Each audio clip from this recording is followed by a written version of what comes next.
परिचय। आज दो मित्र रॉय और सिड पिकनिक मनाने के लिए एक समुद्र तट पर आए और उन्होंने खूब आनंद लिया। यह तट प्राकृतिक सुंदरता से भरपूर है और मैं इस प्रकार की दृश्यावली बहुत पसंद करता हूं। रॉय, वहां उठती उन ऊंची समुद्री लहरों को देखो, कितनी आकर्षक लग रही हैं, है ना? हाँ, वे तो आश्चर्यजनक हैं। लेकिन क्या तुम्हें पता है कि ये समुद्री तरंगें किस परिघटना का अनुसरण करती हैं? नहीं। क्या तुम मुझे बता सकते हो? हाँ, क्यों नहीं। ये समुद्री लहरें दोलन करती हैं। ये अपनी गति आवर्ती रूप से दोहराती हैं। ठीक है, मैं समझ गया। मगर मैं इस बारे में कुछ और जानना चाहता हूं। क्या तुम मुझे बता सकते हो? हाँ, बिल्कुल, मैं बताता हूं। विद्यार्थियों, इस पाठ में हम दोलनों के बारे में सीखेंगे। उद्देश्य।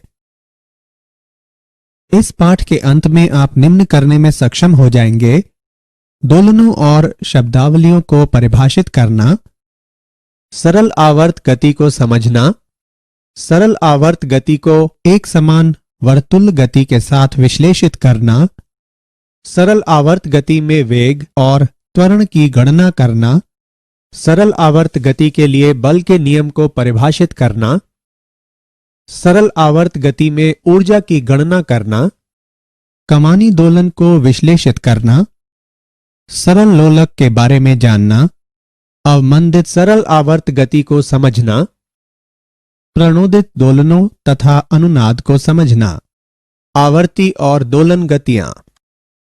आवर्ती गति यह वह गति है जो समान समय अंतरालों के बाद स्वयं को दोहराती है। समय अंतराल आवर्ती गति का आवर्तकाल कहलाता है। कुछ उदाहरण निम्न हैं: सूर्य के परितः ग्रहों की गति, पृथ्वी का अपने ध्रुवीय अक्ष पर घूमना, किसी घड़ी की सुइयों की गति। दोलन गति यदि कोई पिंड किसी मध्य स्थित के पीछे और आगे गति करता है तो कहा जाता है कि यह दोलन गति करता है। कुछ उदाहरण निम्न हैं: किसी दीवार घड़ी के लोलक की गति, किसी कमानी से लटके भार के दोलन, किसी यू आकृति की नली में द्रव्य की गति जब द्रव्य को एक ओर संपीड़ित किया जाता है और फिर इसे छोड़ा जाता है। आवर्तकाल आवृत्ति एवं विस्थापन। आवर्तकाल वह न्यूनतम समय अंतराल जिसके बाद गति की पुनरावृत्ति होती है, इसका आवर्तकाल कहलाता है। आवर्तकाल को प्रतीक टी से निरूपित किया जाता है। इसका एसआई मात्रक सेकंड होता है। आवृत्ति एक सेकंड में पूर्ण किए गए चक्रों की संख्या दोलन की आवृत्ति कहलाती है। टी का व्युत्क्रम प्रति इकाई समय में दोलनों की संख्या प्रदान करता है। इसे प्रतीक v से निरूपित किया जाता है। v और t के बीच निम्न संबंध होता है: v बराबर 1/t। v का मात्रक प्रति सेकंड है। यह हर्ट्ज कहलाता है। विस्थापन को किसी भी विचारणीय भौतिक गुण में समय के साथ परिवर्तन के रूप में परिभाषित किया जाता है। आइए एक उदाहरण देखें। माना कि कोई गुटका ऐसी कमानी से जुड़ा है जिसका दूसरा सिरा किसी दृढ़ दीवार से संबद्ध है। गुटका घर्षणहीन पृष्ठ पर चलता है। गुटके की गति को दीवार के विस्थापन x के रूप में वर्णित किया जा सकता है। सरल आवर्त गति। सरल आवर्त गति एक मध्य स्थित से एक सीधी रेखा में आगे और पीछे होने वाली आवर्ती गति होती है, जिसमें त्वरण विस्थापन के समानुपाती होता है तथा यह सदैव मध्य स्थिति की ओर निर्देशित होती है। एक कण पर विचार करें जो सीमाओं +a और -a के बीच एक x अक्ष के मूल पर आगे और पीछे दोलन करता है। यह सरल आवर्त गति है। यदि मूल से कण का विस्थापन x समय के साथ निम्नानुसार परिवर्तित होता है: xt बराबर a cos omega t + phi, जहां a बराबर आयाम, ओमेगा बराबर कोणीय आवृत्ति, phi बराबर कला नियतांक। SHM में विस्थापन समय का एक ज्यावक्रिय फलन होता है। सरल आवर्त गति तथा एक समान वर्तुल गति।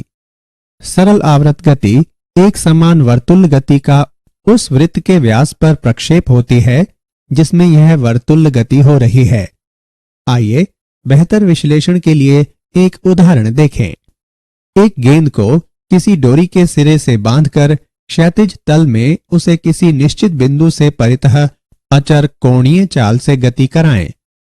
तब गेंद क्षैतिज तल में एक समान वर्तुल गति करेगी। अपनी आंख को गति के तल में केंद्रित करके तिरछी ओर से या सामने से गेंद का अवलोकन करें।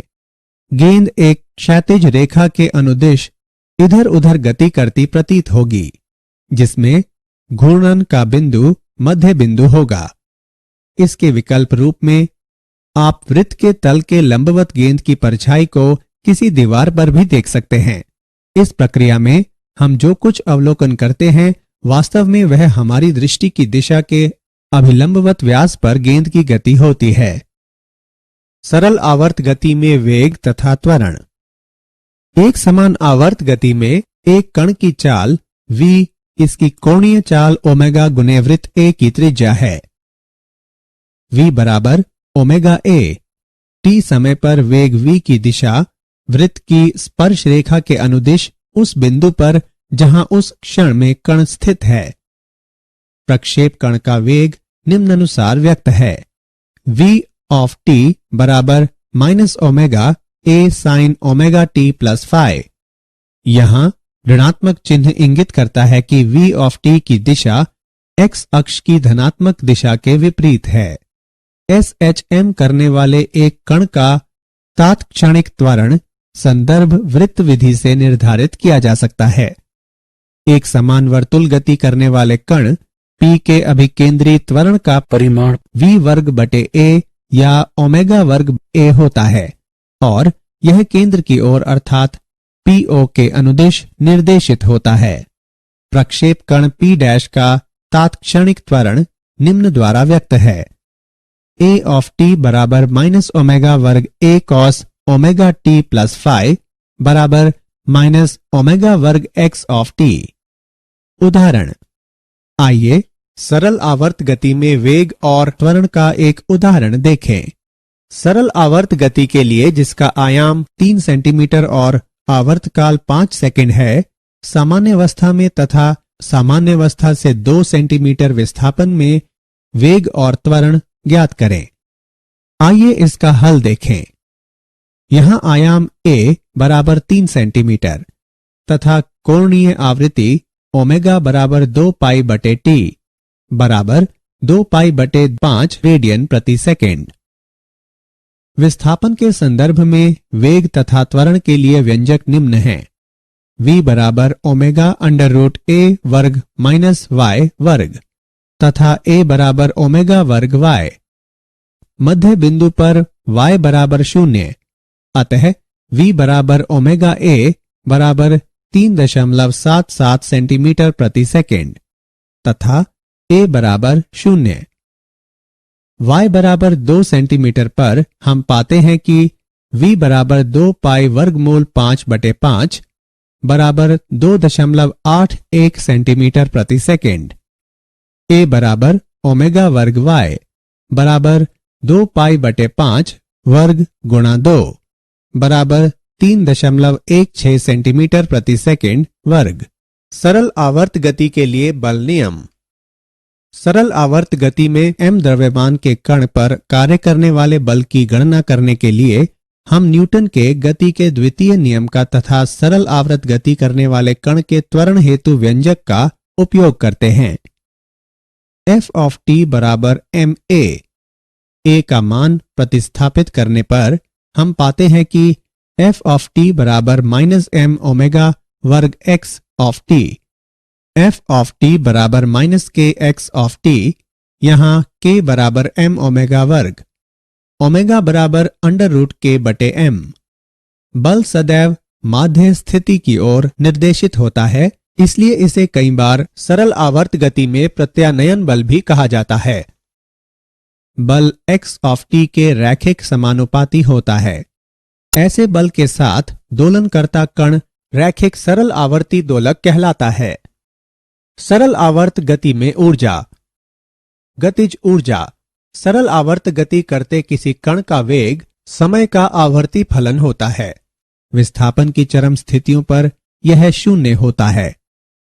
गतिज ऊर्जा निम्न द्वारा व्यक्त है। K बराबर 1/2 mv वर्ग बराबर 1/2 m ओमेगा वर्ग a वर्ग साइन वर्ग ओमेगा t प्लस फाइ बराबर 1/2 Ka वर्ग साइन वर्ग गुणा ओमेगा t प्लस फाइ। यह समय का आवर्ती फलन भी है जो विस्थापन अधिकतम होने पर शून्य तथा कण के माध्य स्थिति में होने पर अधिकतम होता है। स्थितिज ऊर्जा कमानी बल F बराबर -kx एक संरक्षी बल है जिससे स्थितिज ऊर्जा संयुक्त होती है। U बराबर 1/2 kx वर्ग। अतः सरल आवर्त गति करते किसी कण की स्थितिज ऊर्जा U ऑफ x बराबर 1/2 kx वर्ग बराबर 1/2 ka वर्ग cos वर्ग ओमेगा t प्लस फाइ। अतः सरल आवर्त गति करते किसी कण की स्थितिज ऊर्जा भी T/2 आवर्तकाल के साथ आवर्ती होती है जो माध्य स्थिति में शून्य और चरम विस्थापन पर अधिकतम होती है। कुल ऊर्जा निकाय की कुल ऊर्जा E बराबर U प्लस K बराबर 1/2 Ka वर्ग साइन वर्ग omega t plus phi plus 1/2 Ka वर्ग कॉस वर्ग ओमेगा t प्लस फाइ बराबर 1/2 Ka वर्ग। अतः सरल आवर्ती दोलक की कुल यांत्रिक ऊर्जा समय से स्वतंत्र होती है। कमानी के दोलन M संहिति का एक गुटका जो रैखिक सरल आवर्ती दोलक है एक कमानी से जुड़ा है। गुटका घर्षण रहित पृष्ठ पर गति करता है। गुटके को खींचकर या धक्का देकर छोड़ दिया जाने पर यह सरल आवर्त गति करता है। हुक के नियम के अनुसार निकाय को विरूपित किए जाने पर उस पर प्रत्यानयन बल लगता है। इस बल का परिणाम विरूपण अथवा विस्थापन के अनुक्रमानुपाती होता है और यह विपरीत दिशा में कार्य करता है। किसी समय t पर यदि गुटके का किसी माध्य स्थिति से विस्थापन x है तो गुटके का कार्य करने वाला प्रत्यानयन बल Fx बराबर -kx। यहाँ k कमानी स्थिरांक है। किसी कठोर कमानी के लिए k का मान अधिक तथा किसी मुलायम कमानी के लिए k का मान कम होता है। निकाय के लिए कोणीय आवृत्ति निम्न द्वारा व्यक्त है। ओमेगा बराबर √k/m तथा दोलक का आवर्तकाल निम्न द्वारा दिया गया है। T बराबर 2 वर्गमूल m/k।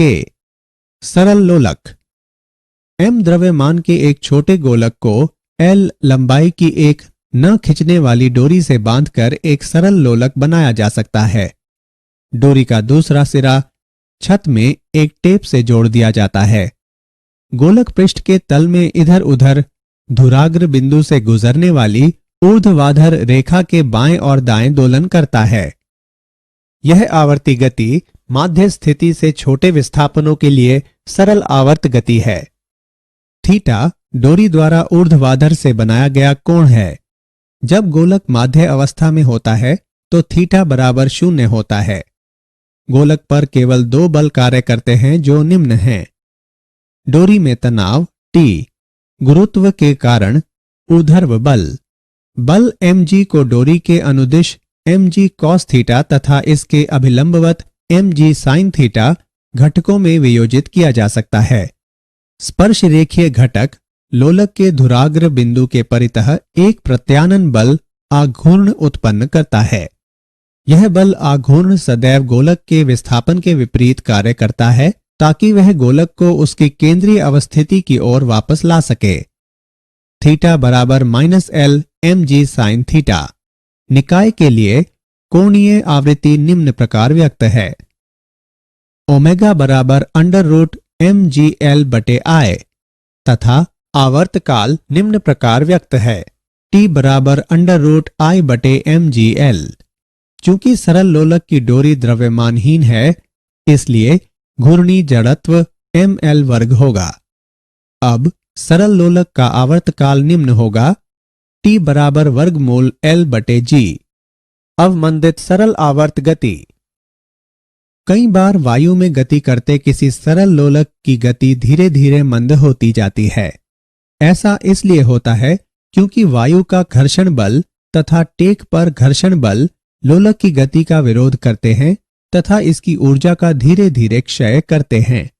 ये अवमंदित दोलन कहलाते हैं।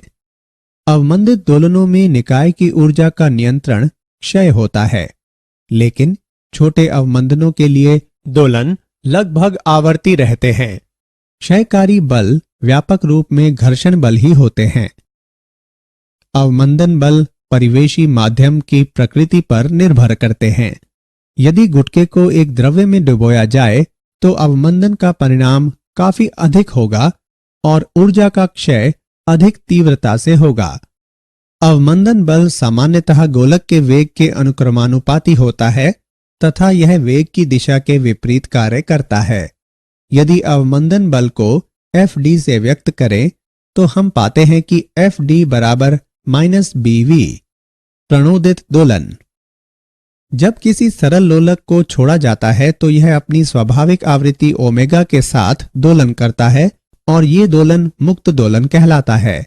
सभी मुक्त दोलन सदैव उपस्थित रहने वाले अवमंदन बलों के कारण समय के साथ समाप्त हो जाते हैं। जब कोई बाह्य बल दोलनों को बनाए रखता है तो ये दोलन परिचालित या प्रणोदित दोलन कहलाते हैं। बाह्य बल स्वयं आवर्ती होता है जिसकी आवृत्ति ओमेगा डी परिचालित आवृत्ति कहलाती है। निकाय अपनी प्रवृत्ति आवृत्ति ओमेगा के साथ दोलन नहीं करता बल्कि बाह्य बल की आवृत्ति ओमेगा डी के साथ दोलन करता है। अनुनाद। परिचालक आवृत्ति का वस्तु के दोलन के प्राकृतिक आवृत्ति के बराबर होने की स्थिति में दोलन के आयाम के अधिकतम होने की परिघटना को अनुनाद कहते हैं। आइए इसे एक उदाहरण से समझें। विभिन्न लंबाइयों के 5 सरल लोलक एक ही डोरी से लटकाए गए हैं। लोलकों 1 और 4 की लंबाइयां बराबर हैं तथा अन्य की लंबाइयां भिन्न हैं। अब हम लोलक 1 को गतिमान करते हैं। संबद्ध डोरी से होकर ऊर्जा उस लोलक से अन्य लोलकों को स्थानांतरित होती है जिसके फलस्वरूप वे भी दोलन करने लगते हैं। परिचालन बल संबद्ध डोरी द्वारा प्रदान किया गया है। इस बल की आवृत्ति लोलक 1 के दोलन की आवृत्ति के समान होती है। लोलकों 2, 3 और 5 की अनुक्रियाएं हैं। वे पहले विभिन्न आयामों से अपनी अपनी प्राकृतिक आवृत्तियों के दोलन करते हैं, परंतु यह गति अवमंदित हो जाती है और बनी नहीं रह पाती। लोलक 4 की अनुक्रिया लोलकों के इस सेट के विपरीत होती है। यह लोलक 1 के समान आवृत्ति के साथ दोलन करता है और इसका आयाम धीरे धीरे बढ़ता हुआ काफी अधिक हो जाता है। अनुनाद की भांति अनुक्रिया देखी जाती है। मूल्यांकन। आगे बढ़ने से पहले आइए देखें कि आपने कितना सीखा। सही विकल्प को उठाकर उसके संगत स्थान पर रखें। क्या आप जानते हैं गति के मध्य बिंदु पर स्थितिज ऊर्जा न्यूनतम होती है और अधिकतम विस्थापन पर स्थितिज ऊर्जा अधिकतम होती है। ज्वारीय बलों के कारण समुद्र तल ऊपर उठता और नीचे गिरता है और बनने वाली ज्वारीय धाराओं की दोलन गति होती है। 1656 में डच वैज्ञानिक क्रिश्चियन हजेंस ने पहली पेंडुलम घड़ी का निर्माण किया। तत्समय प्रचलित यांत्रिक घड़ियों की तुलना में यह महत्वपूर्ण सुधार था। इनकी सर्वोत्तम शुद्धता को प्रतिदिन 15 मिनट के विचलन से बढ़ाकर प्रतिदिन लगभग 15 सेकंड तक कर दिया गया। सारांश। आइए हमने जो कुछ सीखा है उसे संक्षेप में दोहराएं। वह गति जो समान समय अंतरालों के बाद खुद को दोहराती है आवर्ती गति कहलाती है। यदि कोई पिंड किसी माध्य स्थित से पीछे और आगे की गति करता है तो कहा जाता है कि यह दोलन गति करता है। 1 सेकंड में पूर्ण किए गए चक्रों की संख्या दोलन की आवृत्ति कहलाती है। विस्थापन को किसी भी विचारणीय भौतिक गुण में समय के साथ परिवर्तन के रूप में परिभाषित किया जाता है। सरल आवर्त गति एक माध्य स्थिति से एक सीधी रेखा में आगे और पीछे होने वाली आवर्ती गति होती है जिसमें त्वरण विस्थापन के समानुपाती होता है तथा यह सदैव माध्य स्थिति की ओर निर्देशित होती है। सरल आवर्ती दोलक की कुल यांत्रिक ऊर्जा समय से स्वतंत्र होती है। जब किसी सरल लोलक को छोड़ा जाता है तो यह अपनी स्वाभाविक आवृत्ति ओमेगा के साथ दोलन करता है और ये दोलन मुक्त दोलन कहलाता है। परिचालक आवृत्ति का वस्तु के दोलन के प्राकृतिक आवृत्ति के बराबर होने की स्थिति में दोलन के आयाम के अधिकतम होने की परिघटना को अनुनाद कहते हैं।